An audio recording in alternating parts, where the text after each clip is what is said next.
All right, everyone, we're going to get started now. We've waited a couple extra minutes.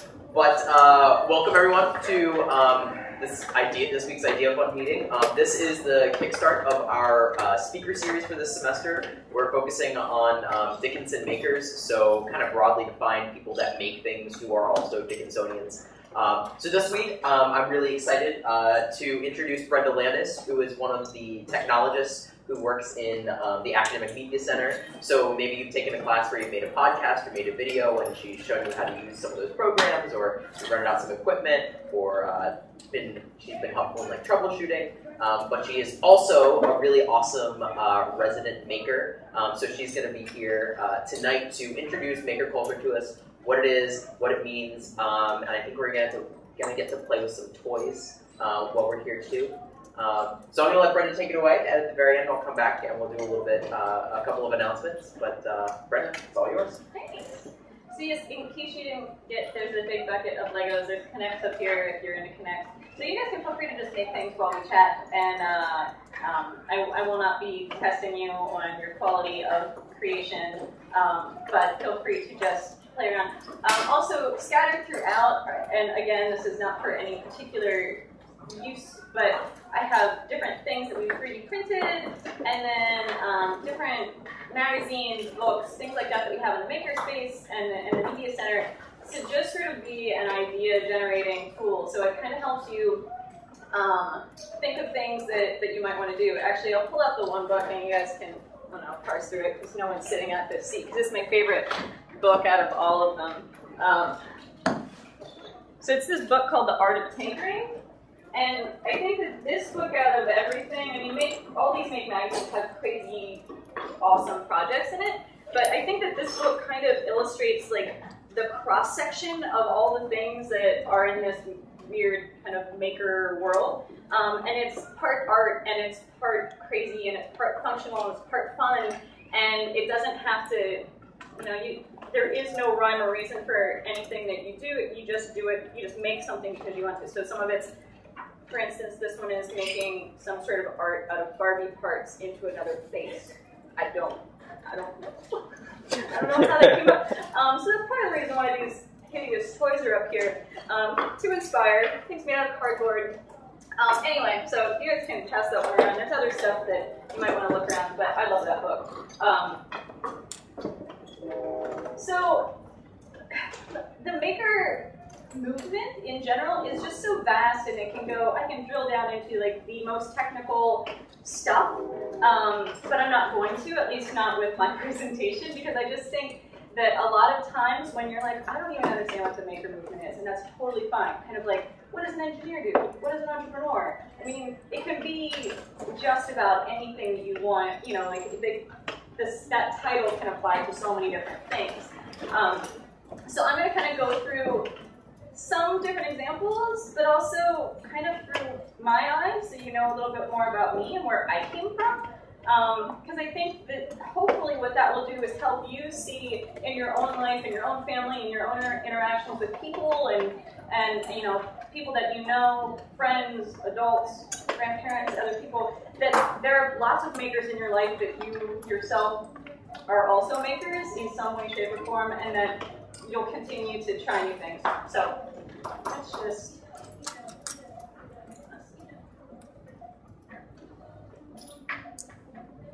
oh yeah, so this is how I was starting it, just so you guys know that there is a Halloween costume workshop in our space. It's coordinated by New Leaf, so Marielle and Amber, but it's October 24th, 6 p.m. And basically all it is just we're going to have a whole bunch of stuff that you can start making in your Halloween costume. It doesn't have to be just sewing, it can be cardboard, it can be reused stuff. So just sort of like a hangout session. We don't actually expect you all to have a perfect costume by the end of this session. Also, I think that this will just give me a little statement of it. Halloween is my favorite holiday. I think it is the best holiday.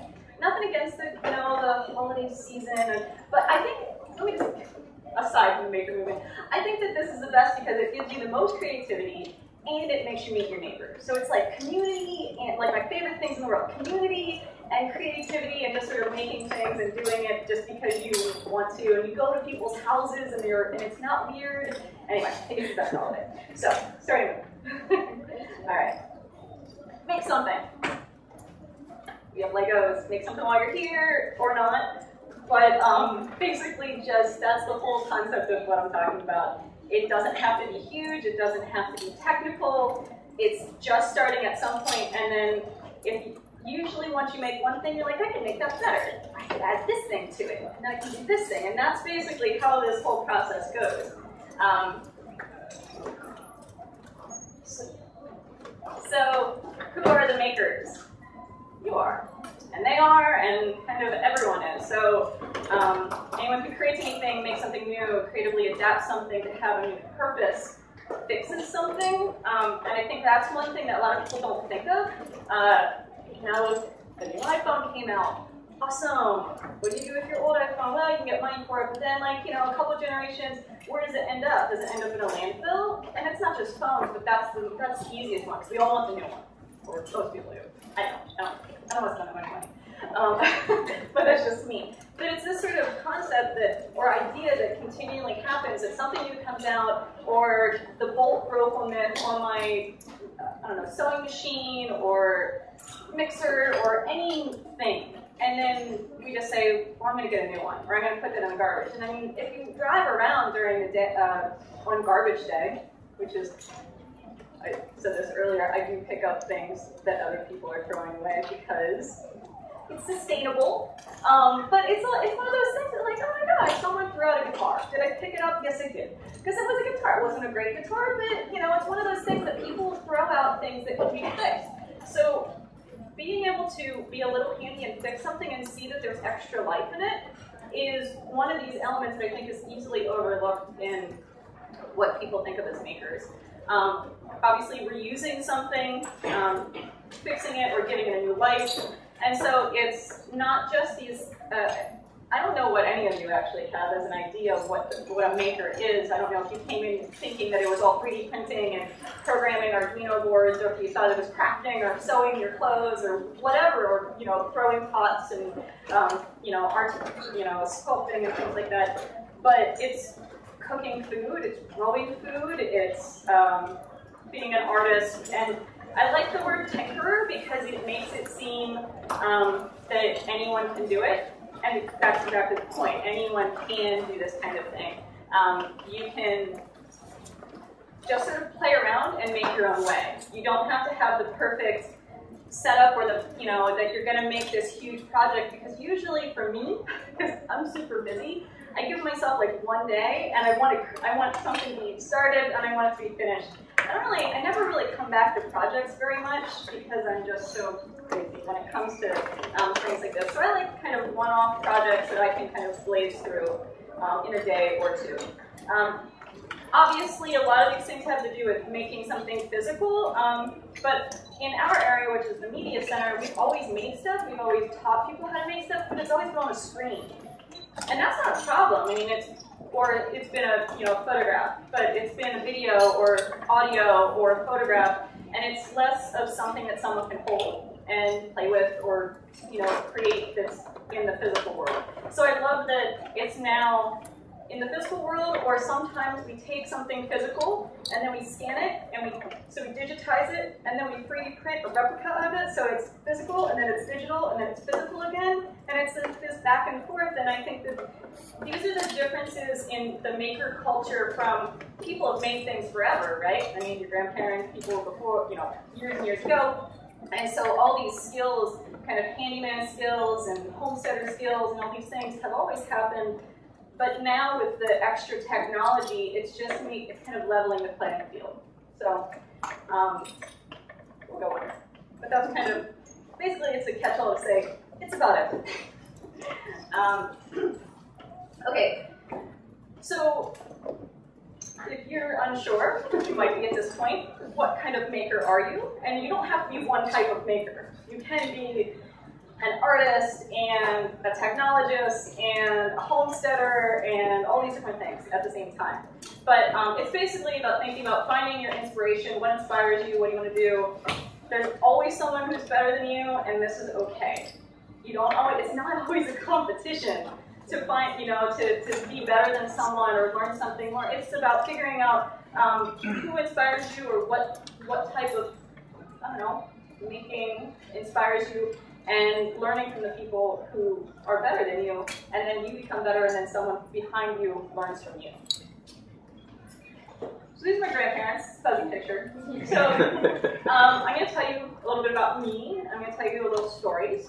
I don't know if this is what you came here for, but we're stuck. So these are my grandparents, one set of my grandparents. I didn't have this picture of my other grandparents, but basically, my grandparents are where my real inspiration came from my making. Now, obviously, they are not technologists, so it's a different type of maker. But so my grandparents were farmers, and I'm the youngest of the grandchildren. So by the time I got to hang out at the farm, they'd actually sold it. So I didn't get to hang out at the farm very much. So they scaled down. They had this nice little house then.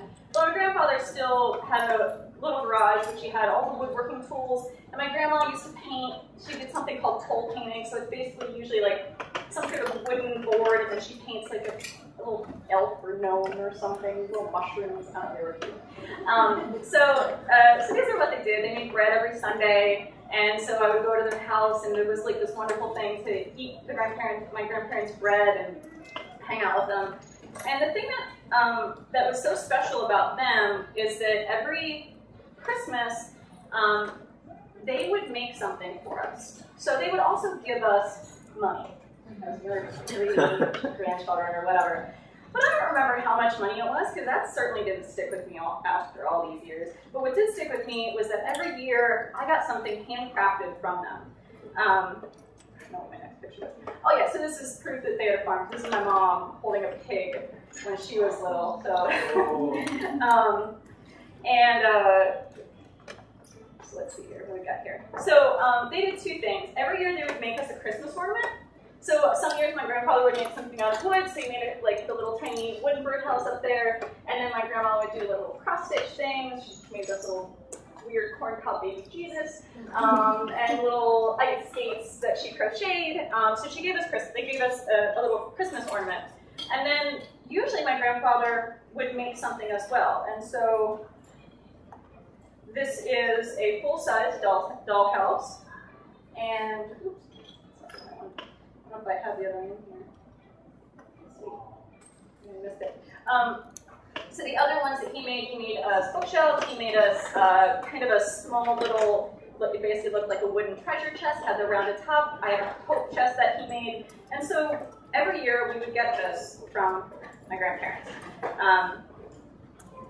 The other person that inspires me is my great Uncle Liam. So he's on the other side of my family. He's not related to these grandparents. He's my other grandfather's brother. And this house where he lives is 2 houses down from me. So we live in the suburbs of Lewisburg, Pennsylvania. And this is just like regular suburbia, but my Uncle Liam has this crazy homestead. It's maybe 1/4 to 1/2 acre, and he has chickens, and he has pheasants, and he has peacocks, and he has all these things. And so I was there as a child all the time. I would get to play with little bunnies and little chicks, and and that's what I did. And I didn't know that the term was homestead. I just knew my Uncle Liam had kind of a funny home as a child. And then as I grew up, I realized that funny home was really awesome, and that what he did was incredible, and that it has a term, it's urban homesteading, and and now it's all kind of cool, I guess. So this is just the corner of his house. It's very small, 1-story. It used to just be a cinder block house. He built it himself because he's a maker, because he built his own house out of cinder blocks. He finally got it sided so it looks like a proper house again, but we're simple folk. So this is Rosie, my daughter. I couldn't find a picture of me at my Uncle Liam's, but I found a picture of Rosie. So it's her with the pheasants on this little 1/4 acre piece of land. And so it's kind of showing this generation, my mom with a pig and Rosie with some pheasants. And you can picture me. I'll show you a picture of me when I was little, but not with the birds. I could have given a parrot, but I figured I don't own one, so that doesn't really make sense. Oh, I had a dog. No, I did have a dog's picture. Okay, so this is my sister and me. I'm the one that's all curled up in the corner. So this is kind of just to give you a snapshot of who we were, and to kind of give you an idea of, when I go into this story, you can have a visual of my sister and I about the age this happened. So the other thing about my family is, so when I was little, my mom didn't work, and my dad, he was a mechanic. And so my parents didn't go to college. My sister and I are the first two in our generation to go to college. And right before, I don't know how old, my sister was maybe 5, and this picture is 6, and my dad lost his job right before Christmas. And my mom was heartbroken. And if I ask her to this day, she still says, like, she gets a little choked up. Like, and I'm like, Mom, you're totally fine, but it was crushing for her. So if you don't have kids yet, but when you do, or if you have maybe even siblings that are a little bit younger, it's really, I mean, Christmas is everything to kids. So for my mom to not be able to give us the presents that she wanted, she had all these presents on layaway, blah, blah, blah. And so she had to ask my grandparents, both sides, and said, can you please help us? And my grandparents they're not made of money either. So it wasn't financially like, give us money. So that year is one of actually the most memorable Christmases that I've ever had. And what that Christmas was, and I can still remember coming out because most of the presents under the tree were not wrapped.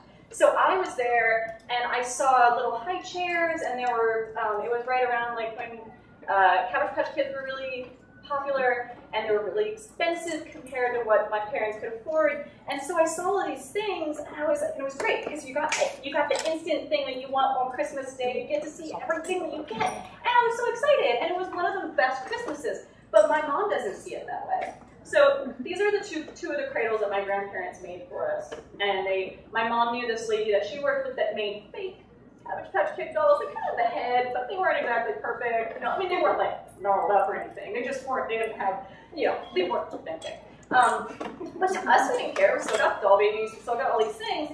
And that Christmas means more to me than anything in the world, because to this day I have these, and my daughter plays with that fake Cabbage Patch Kid doll. She doesn't have clothes anymore because Rosie doesn't like clothes or something. I don't know. Or maybe it's naked in our house. But it's just very interesting to think about, like, how your perspective is totally skewed. So my mom sees that day as something not very different, but she sees it through the eyes of a mom who couldn't give her kids the presents. And I see it through this wonderful thing that my grandparents made these presents for us. So let's move on. No, completely going off that story. Not finished that story completely. So my next point is to start small. You don't have to know how to make all the woodworking, use all the woodworking tools and cut off your finger the first time you're trying to do. Don't do that, you know. Start small. But that time of my life inspired me to where I am now and what I do. So fast forward quite a few years, my husband and I are married, and we have a little boy, and Mike, since I worked here, and I had my degree, Mike hadn't finished his degree, because it's okay if you take a misstep in your academic education. I just want to say that, because a lot of people here will not tell you that. You guys are overachievers, that's awesome. And I want to tell you that, but it's okay if you make a mistake. You will not end up in a gutter, all right? That's what I can say. So anyway, Mike was able to come back to school here. He has a degree from a prestigious liberal arts college. And so he went back to school, but because he did that, he quit his job. And we had a little boy, and we were going to have another kid going away. And we were, you know, I collected coupons, and we'd scale down the cable, and we did all these things just so, I mean, we weren't like poverty-stricken, but yeah, you know, like we were trim, you know, we were on a budget. So I kind of honed back to this time, and so this is a picture of our Halloween decorations that year. So Isaac is up in this little picture. And on Flickr, for whatever reason, I have these pictures on Flickr. That picture is the most popular picture out of all of my thousands of pictures. It has like 5,000 views, and so Isaac with the crazy noggin, it was inspired from a television show. So these are our silly, simple, totally just like poster board cutouts of Halloween decorations and Day of the Dead things. And I got to do it with Isaac. I mean, he didn't do all of it, obviously, but because he was pretty little, but we kind of worked together and had fun. And you made fun because you were working with someone else that you care about, right? And that year made me start to make Christmas presents for all of my adult like in my family. I still buy presents for kids because I still have that much, like I will make sure that I can buy the presents. I mean, I'm not where my parents were at that time. But adults are a different thing. I mean, man, when you get older, it's so hard. What do you want? Like, oh, great, maybe an iTunes gift card or whatever. And that's nice. It's not kind of the same thing as like, I got the money from grandma and that was cool. It was. I mean, I'm not debating that. But now, today, I'm much happier with the wooden things that they gave us. So since that time, since Isaac was that little, he's 9 now, I make Christmas presents every year for all of the adults in my family. Only 1 year did I not because I just messed up, I just didn't have time, and so I pretty much make everything. I've made candles, I've made quilts, I've made soap, I've made paper, I've made all of these things. Some of them are 3D printed. So I made like custom W cookie cutter for my sister because she's like the biggest football mom, as my nephew Jalen is a high school football player at the Williamsport Millionaire, so I made her the cookie cutter. And then there's like the Alfred Hitchcock cookie cutter and, and it's a trap from Star Wars. And then we have some of the things that are here as well. That's Rosie down here when we made all of our like bath and cosmetic confections. But it really looked like a meth lab in the house, to be completely honest. It looked questionable. For kids, I do make some things for kids. The things up in the top, in the middle there, the green and blue stick-looking things, those are juggling sticks, which generally you can't find them in any store. I mean, I'm sure I could find them online. They cost about $1.50 to make, though. So I make juggling sticks, paracord bracelets. Takes me back to my hippie days, I guess. And the kids made all of their little perler beads. They so kind of inspired again from my grandparents. They made custom Christmas ornaments. We attached all their presents. So we make different things every year, but I haven't figured out what this year is going to be yet. But that's kind of where all of these things have taken me. And these are very simple things, obviously. These are not the big technical things that are in the makery, but kind of want you to know where I came from. And failing is part of the process. It's okay to fail. It's okay to make something and be like, well, that was just a hot mess, and we're just going to push that away and not talk about it. That's okay. But you can grow bigger, and you can get, take more inspiration. So a little bit more from the inspiration of my Uncle Ian. This is my backyard. And so I have an urban homestead in Carlisle. I have not gotten the illegal backyard chickens yet. They are illegal here. They might show up though. So I grow lots of things. I can stuff. I learned chemistry, right? Because I didn't really like chemistry in high school, but no one told me that cooking was really chemistry. And so I do like chemistry. It's kind of like finding out the things that you like when you have this idea, like, I don't like math, but you do like math if you use it in this way, right? Or, so this is my totally overgrown backyard garden on my quarter-acre that's 4 blocks up this way, that way. I don't know where I am in the building. Anyway, it's on 8th Street. It's not far. Those are hops that grow up my balcony, and so I don't know everything either, so I'm learning. I'm going to have a sit-in with some friends that are going to brew beer, and I'm going to learn how to brew beer. Because I don't want to do that on my own yet, because, I make sauerkraut, and that ferments in my basement, and I know that that's not toxic. But I don't know. I need to make sure that someone teaches me the proper way to do something, and that's okay. Okay? To say, I don't know how to do that.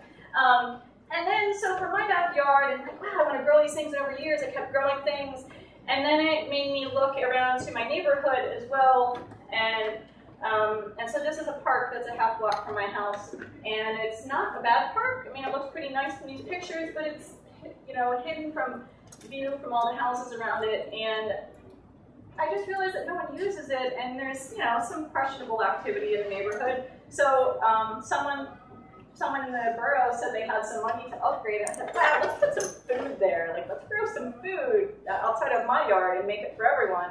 That was a hard sell, but we got it. And so that just made me get bigger and bigger and bigger with this project too. So it started really small, like let's put like some berry bushes. And then it became this, and there's, by next year we're gonna have all these crazy new things in this park because I just kept pushing to make something better, to do something. It's not just me, I mean, I had to get a lot of people to help me.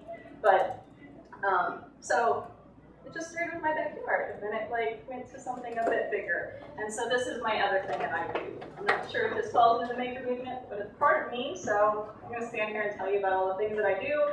It would be silly if I neglected this, because it's kind of a huge thing that I do. So, other things, learn to play again.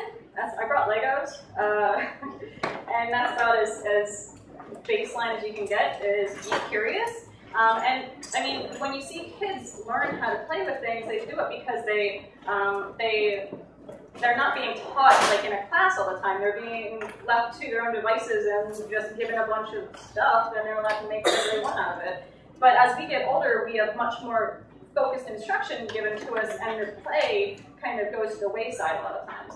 So it's okay to just play with kids' toys, and I actually think that's the best way to learn some of these things is to start from the very most baseline level and learn from the places that are trying to get kids to know how to do it, and then you can grow up from there. So break toys, repurpose toys. Make a toy, make something fun, make something you will use. I think that that's actually another thing that's really important. If you use it, it reinforces how effective it was, you know, or giving it to someone that is going to use it. Find a partner. You don't have to, but right, finding someone that will make something with you. And my partner is my son Isaac, and so we make things. So this is his DIY page. I'll show that to you in a second.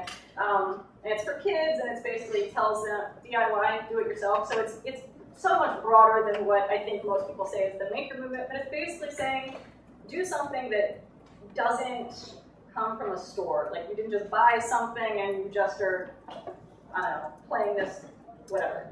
So this is just a couple things. So we made a cardboard skee ball machine in our garage.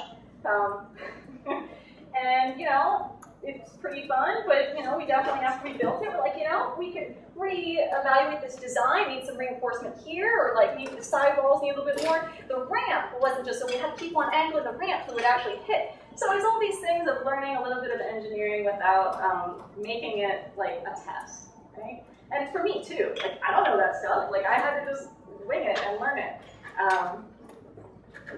So this little thing right here was a gift. It's actually a kit, it's a robotic arm that someone got my son for Christmas like 2 years ago, and I've never built anything like that. Like I haven't. I mean, I hadn't. Like I program computers and I know how programming works, but that doesn't mean I actually like wire things. I mean, I wired a light or two in my house and I didn't electrocute myself, so score, right? But to start from scratch, I put all the wires in and circuit board, and yes, it had all the guides and stuff, but that was a hell of a project. So Isaac was sick one day. He had strep throat, so he wasn't like sick, but he couldn't go to school. And he actually has ADHD too. So the fact that we sat there for six straight hours and we built it, and it pretty much works. So like we did something that we kind of make some funny sounds sometimes. That's cool, you know, like it works. And so after 6 hours, and so that was actually my first like circuit kind of build. Now obviously someone told me how to do it, but yeah. So he's my partner. He just doesn't quite realize how much I learned through the process that we work together. So I'm going to give you just a couple quick things of where to learn online, but after I'm done with all this, we can have a broader discussion about if there's something in particular you're looking for. But these are the main places that I go to. So that's our brush pot. So Make Magazine, so it's makezine.com, it's like a, I don't know, it's a wonderful site because they don't take themselves very seriously, and there's always crazy things. So this one today was just today, and I thought like, it's like a Venn diagram of all the things I think are awesome, like making things and growing things, and so they found some way to make some mold. This guy worked for 4 years to make this mold because he kept on failing, and he didn't stop, and so he made a mold that would fuse a pumpkin into the face of Frankenstein. And so You know, he's a farmer, so he made like 5,500 of them, and he's gonna make a really good price, you know, this year because he waited 4 years and he worked really hard. So I don't know. They do way more technical things too, but I found this to be very interesting.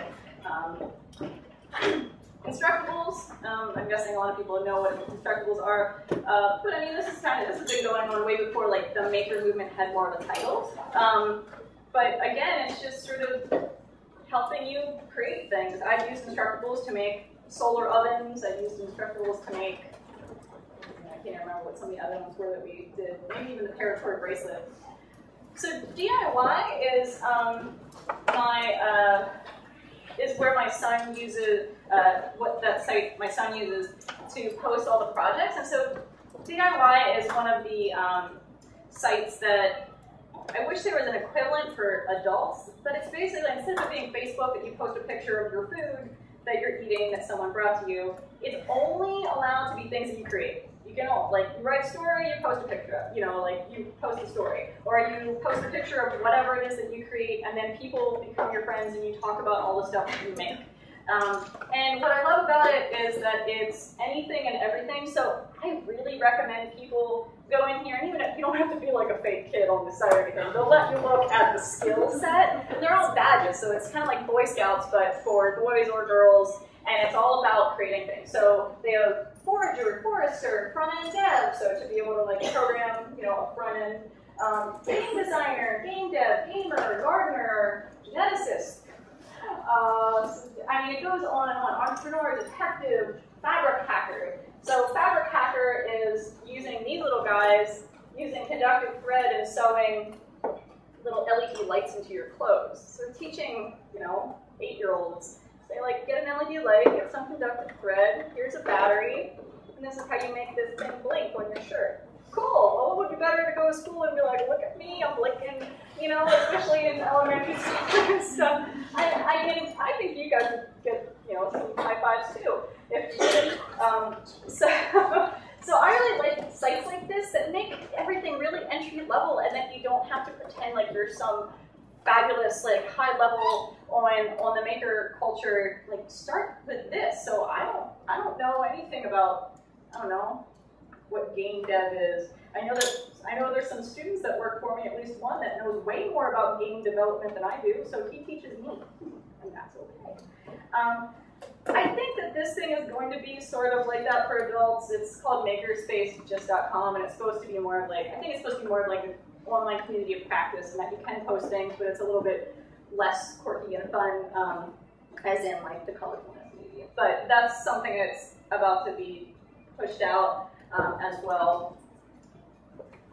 And then there's Pinterest, and I know that some people don't like Pinterest. I love Pinterest. I think Pinterest is like one of my favorite. It's also a time suck because it has that never-ending bottom of the screen that you can just keep scrolling. And you're just like, but there's got to be more, right? I gotta stop. There's got to be more. I just know there's more down there. And so, but it's okay. I use Pinterest for all of my stuff. So these are my pins. So repurposed clothes. There's a whole section that just say repurposed and then fill in the blank. Repurposed palettes, repurposed clothes, repurposed cutlery, repurposed, like anything and everything that can be repurposed. Repurposed tires. And so I'm all about recycling and sustainability and making cool shit out of it, basically. Yeah, so natural and recycled playscapes I use for that park project, building plans for the park project as well. So it's not just, you know, recipes, but you can find recipes on Pinterest too. But I use Pinterest for all that stuff. And I use it to collect things and kind of organize it. Where to learn in real life? I go to Maker Faire. It's really not that expensive. I know it's expensive to go to New York. If you have any friends there or you live there, I highly recommend this thing because I describe it as a science fair meets Burning Man. I would say there's less drugs there than Burning Man, but it's like this weird cross-section of makers. So it's like all those things. Like there were people that were showing some cool gadget for making sauerkraut, and then there was like this, you know, cardboard dinosaur dude, and everything in between. I mean, there's just tons and tons and tons of weirdness and awesomeness and just inspiration there. So I think it's only like $45 for the whole weekend to go, or like $30 for one day. So it's the same as a concert, right? It's better. These lists of hackerspaces, makerspaces, they all have different titles, but really, I mean, or Fab Lab, Fabrication Laboratory, they all have different names, but a lot of them have the same stuff. So makerspaces in general, 3D printers, the programmable boards to do microcontrolling of stuff, also usually sewing machines and some other like textile sort of elements. The fabrication laboratory is essentially what the sculpture studio is here. It has all the woodworking stuff and a lot of the metal smithing and those sorts of things. Stuff that's messier, dustier, that you need more space, really loud. Hacker spaces are kind of a hybrid in between that. I don't know, if you ask everyone, they'll all tell you something a little bit different. Libraries. Public libraries. I'm not saying the one here, but I'm talking about where you guys live. If you're looking back where you go, I know that Anthony Silverman, who is an idea funder from a couple years ago, he posts a makerspace stuff out in New Jersey. So there's some different places around, but libraries are kind of starting to fill the gap a little bit as well. They're not as huge and they don't have as much money, but they'll do what they can. And I think that there's something wonderful about having a public library and helping them. So give to your public library. Craft circle, so if you're the craftier kind of thing, even that in here in town, Harmony Society has a once-a-month craft circle. I don't know if Miss Ruth still does Stitch and Bitch, but they did Stitch and Bitch. So there's things like that that just sort of like getting together, and again, not saying that I have to make something fancy and awesome, just sort of like selling and talking and, you know, bring some programmable weird LED circuits along too, who knows. And something has to be said for having a mentor, or having someone that just inspires you, and or even seeing someone that makes something and be saying like, that's so incredible. Could you tell me more? How can I like hang out with you? Will you be my friend? Not in a weird way. Like I just really think that what you do is cool. So don't be afraid to ask that, because you're never going to be able to learn. I mean, you can look online, but something about, I think the thing that I will say about online learning that sometimes is not always added in are the pitfalls of the things that they screwed up on, and that telling you not to do this, this, and this, and it'll make everything easier in the end. So there's that. So I'm almost done with my presentation, I promise. So this kind of brings to the whole concept of what I tried to start organizing this summer, and I haven't completely finished it, and it's the idea of Dickinson Makers. So it's the idea that all these places already exist on campus, and so collectively it makes the Fab Lab, Hackerspace, Makerspace, everything. We have all the things here, pretty much. We have a huge, pot of money that funds things. The only thing is people don't know necessarily what's available, or if they're allowed to use it, or who to contact. And so what I'm trying to do is organize all of that stuff. I'm going to zoom out of here a second. So I couldn't import all these Prezi, because Prezi said, I'll die if you put all these giant images in, essentially.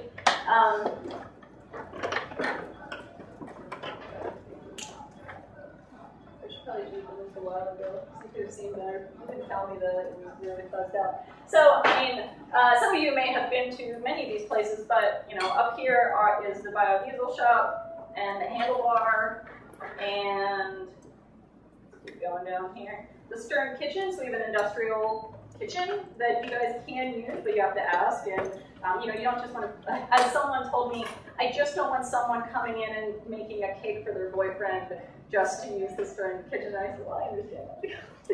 So they wanted to do something more like, they got a global gastronomy club, cooks in there, and so, community cooking. So the Makery is what space we kind of retrofitted in our area over the summer, and so that's what this is here. So they're tall, open tables. Basically, they could be standing workstations if you don't want to sit down. And then all of these things that we have. So it's hard to tell you about all the things. We have Arduino boards, which are these little microcontrollers, which then you can kind of plug in and connect to weird little toys like this, and then make it do something that it's not supposed to do. And it's about, saying, I hate this Elmo and I hate what it does, but I could make it better if I made it talk differently, or I controlled its motions in a different way, Or I could set it up to have like a wireless component that if you tweet to it, it'll dance only when you tweet to a certain, that is seriously something you can do. So there's a never-ending list of things that you can do with these things. You just have to decide what you want to do and how you want to do it. And there's different kinds of Arduino boards. There's something called a Raspberry Pi, which is essentially a computer. I mean, it is a whole computer in a board.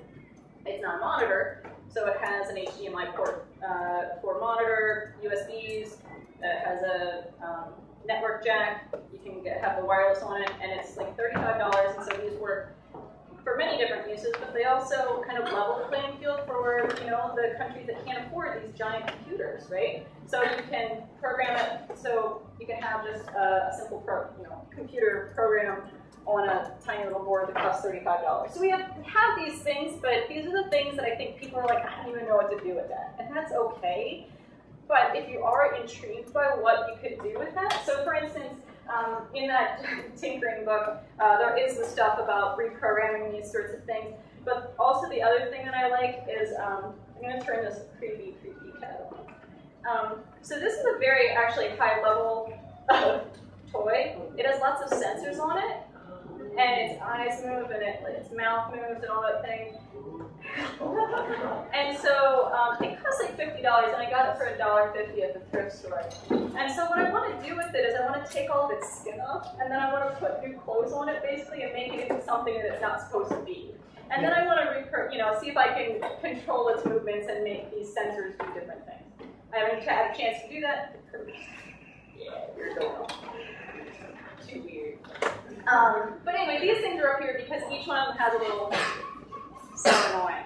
This thing went off when I carried it over. It kept on getting hit, and it just laughs at you.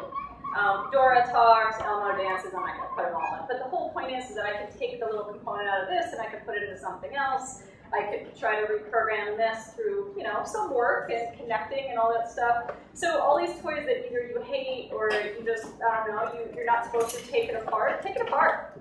Who cares? If you break it, so what? You at least learn something new about it, right?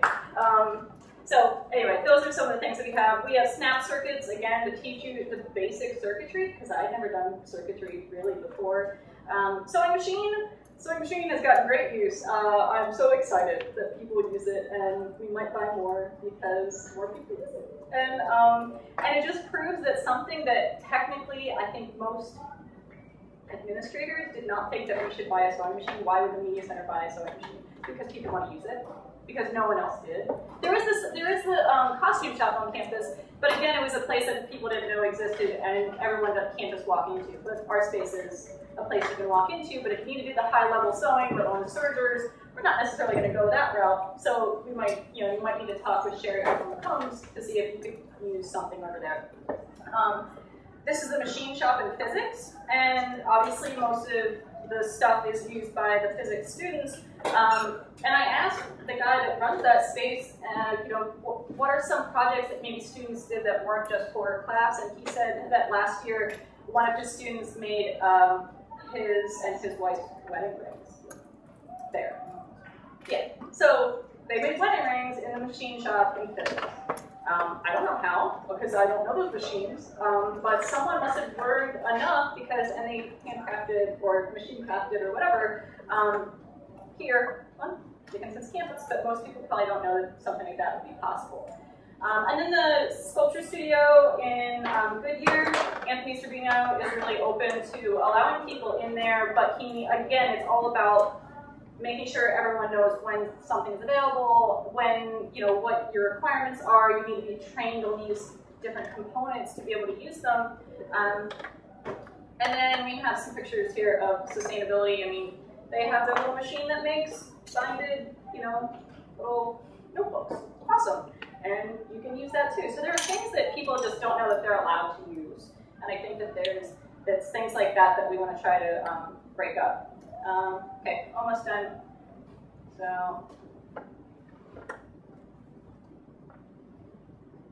So become a teacher, an entrepreneur, a leader, invest in community, make something better. You don't have to choose just one of those. You can be all of them, you can pick a couple. And I think that once you start one, it's actually like snowballing of other things just sort of come, even though you're not like, I want to be a leader. Like, I used to be really bad at this. I used to be the person that kind of talked like this because they had like this feeling in their throat because they were so choked up because they didn't like talking in front of people. And somehow I made it through. And all these things, like if you ask people who went to high school with me, would Brenda work with technology? Would Brenda be a leader? Would Brenda, I'm not saying I was like that bad of a student, but I just don't think that I was on the top of anyone's list. I don't think I'm doing a bad job. Other people do better, that's okay. So I could go on for hours, what people want to know, everything from super easy to really technical and everything in between. That's my presentation.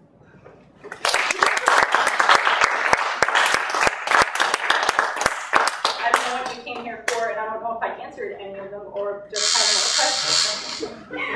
another question. Maybe you could explain the brush bot. So the brush bot is, we like to, so all it is basically a little motor that vibrates, and it has a brush underneath it, so it can go in any direction that it kind of chooses. Has to do with sort of weight and things like that. And this little other paintbrush, crappy little plastic paintbrush, just stabilizes it, and the eyes just make it cool. But you can make it. We have a kit in my office. And all it is a toothbrush, brand new cheap toothbrush, and a battery, and a tiny, tiny little flat motor. And you put the two wires together, and you tape it all together, and it just buzzes around. And so, I didn't know how many of you were going to be here. I could have brought them, or we could have made some brush bot races and things like that. But it's all those sorts of things that just sort of like proving how electricity works, how circuits work, and having a little stupid fun with it. And then from there, I'd be like, all right, well, what if I added this other thing in? Or what if I don't know. So you can make little robots that aren't, artificial intelligence type robots or sensor-driven robots. It's just sort of like, all it is mechanical circuits, power, vibrate, move. And that's about it. So we had other kits down where we are to make bigger robots on wheels and things like that. It just matters on what you want to do. But, I mean, checking out Make Magazine, we have the actual physical magazines, but checking out stuff online, checking out anything like that, and getting a little bit of inspiration. If you're unsure of what to do, I mean, you can at least ask us. We might know, we might not. We might work with you. I don't know. We might kind of try to figure out how to make something that doesn't fail completely. But if it's okay, if it fails a little bit, like hopefully you learn something along the way, and then you try it again, and it works. Yeah. So I didn't go into like the technical parts of the 3D printers. We have 2 3D printers where we work. Obviously, there's lots of 3D prints around. You can download things. I didn't actually show you Thingiverse, but Thingiverse is another complete time suck. And so people just upload their 3D files to Thingiverse. Skull. Printable without support. Great. So part of, I don't know where it is here, but this pinhole camera, we started printing it and something happened and it kind of failed halfway through. But you can print a camera. You can print any number of things, and so there's tons of files up here that you can look for and have printed. You can also download it, customize it, make it better, choose that, like someone created this, I can pull it back into a 3D software system and tweak a little bit and make it a better program or better project than what it was originally created as. Yes? Yeah, we have 2 in the makery, so it's in the basement of Bosler. Yes. Yeah, so all these little things, since everyone has different things. This yellow guy, he's actually an iPhone holder, so you can put it down here, stick it for you. This is made out of PLA, and this one's made out of ABS, 2 types of plastic. This guy is what Legos are made out of, so it's a little bit harder and more durable. Right behind you, that little yellow dude right there on the corner, so that's Electro Pete, that's his name. We downloaded it from Thingiverse. But when it said that Hell Skull downloadable without support, support is basically if I printed something that looked like this, it can't just print these arms after it hits this point. It has to have something to build onto, so it puts something kind of easy to break away underneath it. The thing about Electro Pete there is he's encased in what I like to call carbonite. You know what I mean? Like, you can't rip that stuff off of him. He's too small. If you rip it off, you're going to rip off his arms. So the ABS is a little bit softer. It's not soft, but just in the scheme of how we talk about it, if we needed to do something with support, we would use ABS more than the PLA, because the PLA is just, it's stronger, but if you have to add a lot of extra stuff on it to peel it apart, it will never be perfectly smooth. So that's sort of the difference between the two types of plastic. But otherwise, they're both MakerBots. They print through layers. I'm going to pull up one of the videos you've never actually seen.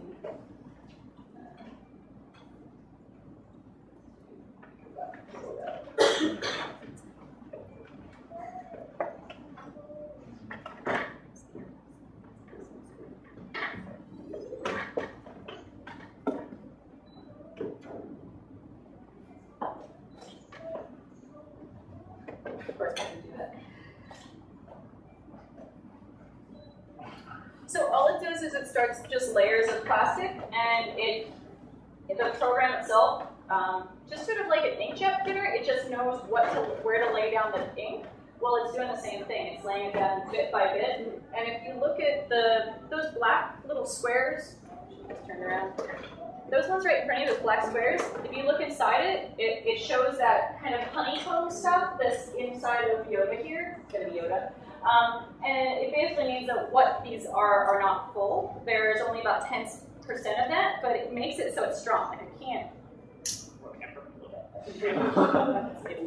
It broke the first way.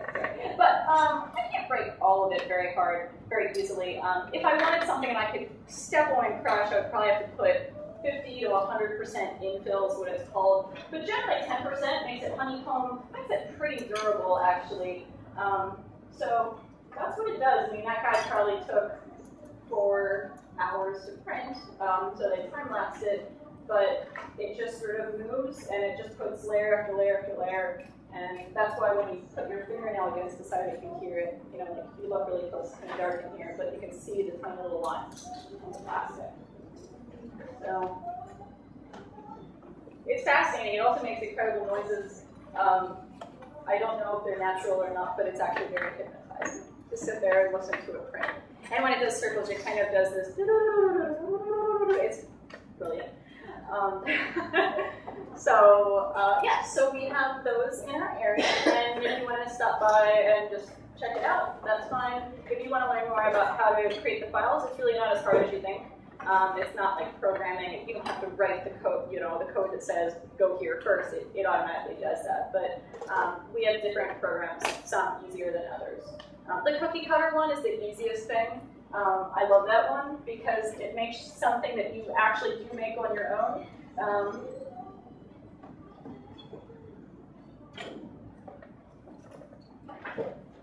So just called Cookie Caster, and sure, I love cookies. And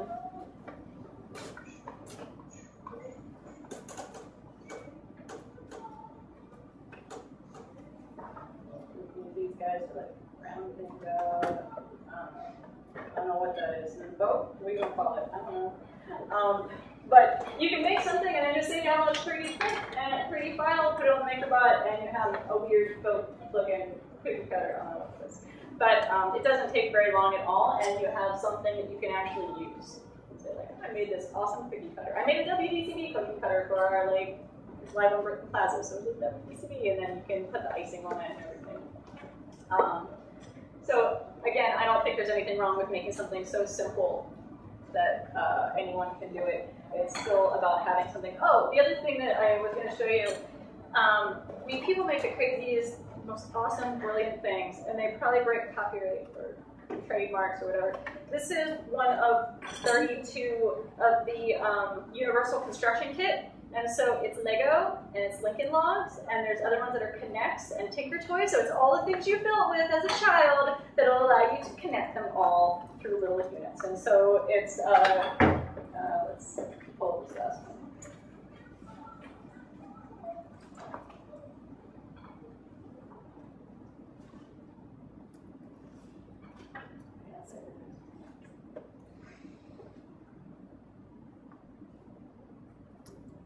There you go. So yeah, so there they all are. Everything anything you ever wanted to connect as a child, but you weren't allowed to because they weren't made by the same company, someone did it. So it's all those things that are very simple. It doesn't take very long to print it, but someone just did what everyone wanted them to do. And you never would have thought about it, you just always would have gotten mad. And then you realize, dang, and I have the, then you can make it. So I could show you every single thing on Earth, but you can kind of see where it's going. You just start thinking, when you think like that and you don't have those arbitrary boundaries, then you can decide that that toy shouldn't act that way and that I can make something, I can make a Frankenstein-looking pumpkin if I work for 4 years and figure out what the right technique is and all of those sorts of things. Do you guys have questions? Yeah? I don't know if you can answer it. Sure. But you said that you have a sculpting shop on campus? We have the sculpture studio, which is down at Goodyear. And Professor Servino is the one that's in charge of it, and he has quite a large footprint of space down there. Are there pottery buildings? There's the ceramic studio, which is separate, but it's all at Goodyear as well. I haven't gotten approval from Barbara Diddick, so she's the one that's in charge of the ceramic studio. So it's just a matter of talking to her directly and finding out if people would be allowed. So I did send I didn't get complete confirmation and information back from the ceramic shop to find out what the parameters or the steps would be to have people be able to use them. Use the wheels if there's open time or anything like that. But yes, we're still in the process of trying to get that. Yeah. To go off of that, we're with Arts Collective, where we work with art professors, so we have open sessions where we go to the sculpture studio. Oh, great, perfect. Excellent. And those are the kinds of questions that also we were trying to get through. It wasn't just who is the administrator or the faculty member that you need to talk to, who else works with those spaces on campus and are kind of if other students want to be, connected with it, then maybe they go through the Arts Collective to gain access to certain places on campus. Farm, same way. Are there certain people that you need to talk to other than just directly going to Matt and Jen because they're really busy people to find out if you can, learn some sort of farm hack or, solar panels, things like that.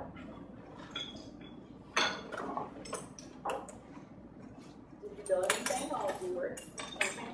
Or did you just destroy everything you already built? I won't make a show and tell. It's fine. Anyway, I live in the basement of Bowser. I don't actually, but I work down there. I'm down there a lot. You can come visit me. Nick works there too. Marielle works there too. Jackie works there too. Jackie works there too. I got a bunch of my employees here. So I like where we work. I think all these other places on my campus are also awesome. So you can ask me more questions even if you don't ask today. Cool. Can we give Brenda another round of applause?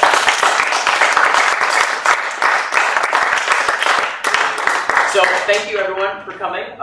You'll see more about our next speaker, who's actually an alumni of Dickinson, owns a couple of healthcare startups, and is going to come and talk with us in 3 weeks.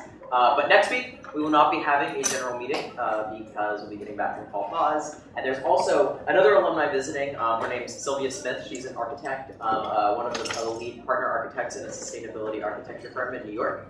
And she'll be giving a talk at 5:15 in Alt House 106 that we highly encourage everybody to go to. It's pretty cool. There'll be a reception afterward. You get to talk to her as well, which is also cool. But we can also use this time for some shameless plugs. So the Arts Collective is here, so if you guys have anything going on that you want to share with the rest of the group, you're welcome to. Anybody else can do the same. Marielle. Okay, so I work with New Leaf, so it's a swap shop, which is on campus, thrift shop, swap shop, and we also host DIY workshops. We haven't really done much this semester, but our first event is next Friday. I think Brenda's been a big help, and it'll be in the Media Center Makery, and it is a Halloween costume DIY workshop. So if you want to bring some, we'll also be having a swap if you want to bring some clothes back after fall pause, and you don't want any more old Halloween costumes, fabric, random clothes, and that light up stuff, and sewing machines. So it'll be fun. I went to the sewing, the material sale at about $32.50 worth of 5 bags of material. Oh, gosh. I called to go on Saturday, and I was like, oh, what time are you open till? They were like, we close at 12. Well, I missed some stuff, but it's in my office, so. Yes. Cool. Well, thanks for coming, everyone.